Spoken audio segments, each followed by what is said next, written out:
Supreme court का तारीख साज फैसला पीटीआई की 5 माह के अंदर सबसे बड़ी खबर है। मैं हुमई दवान, आप हमारा यूट्यूब चैनल और फेसबुक पे देख रहे हैं। पीटीआई की 5 माह के अंदर सबसे बड़ी कामयाबी है। पीटीआई अपनी मखसूस नशिस्तें लेने में कामयाब हुई। जो बात खान कहा करता था वो खान की बातें अब सच साफ हो गई।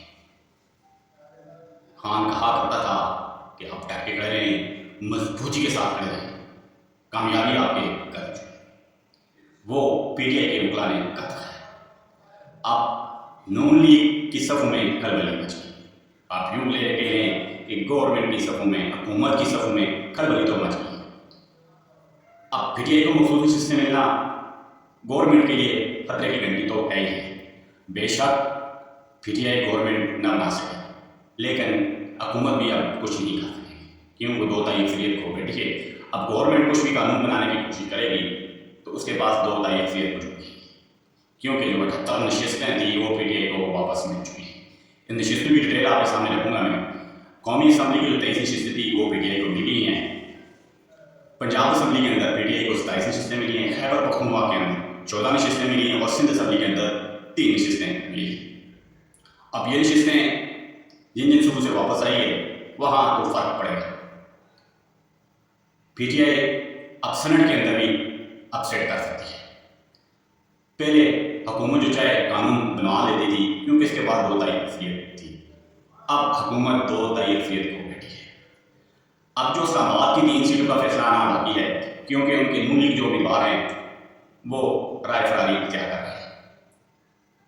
तारक चौधरी साहब को देख लें, 2 दिन पहले उनका एक इंटरव्यू जो चल रहा था मीडिया पे, वो कह रहे थे मेरे पास से जितने भी फॉर्म 45 हैं मैंने जमा करवाए।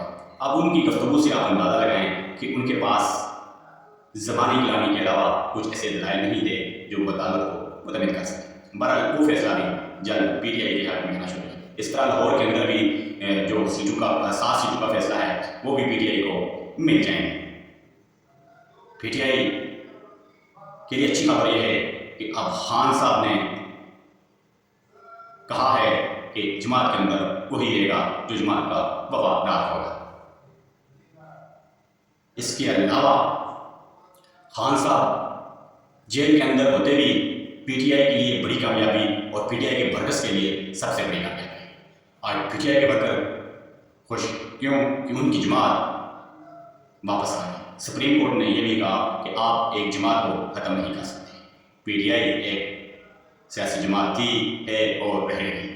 अब जब पीटीआई के उम्मीदवार जो इस वक्त सुप्रीम कोर्ट ने 39 उम्मीदवार जो डिक्लेयर कर दिए हैं कि ये पीटीआई के उम्मीदवार हैं, वो अब बतौर असम्बली पीटीआई के उम्मीदवार असम्बली में जाएंगे। अब 41 का जो फैसला है उन्होंने अदालत ने को 15 दिन का टाइम दे दिया है कि आप 15 दिन के अंदर आप फैसला करें, आप सुनिए कौंसिल में रहना चाहते हैं या पीटीआई में शमूलियत अख्तियार करना चाहते हैं। अब वो 41 है, वो भी 41 के 41 पीटीआई में शमूलियत अख्तियार करेंगे। तो इस तरह पीटीआई एक जमात और कौमी असम्बली के अंदर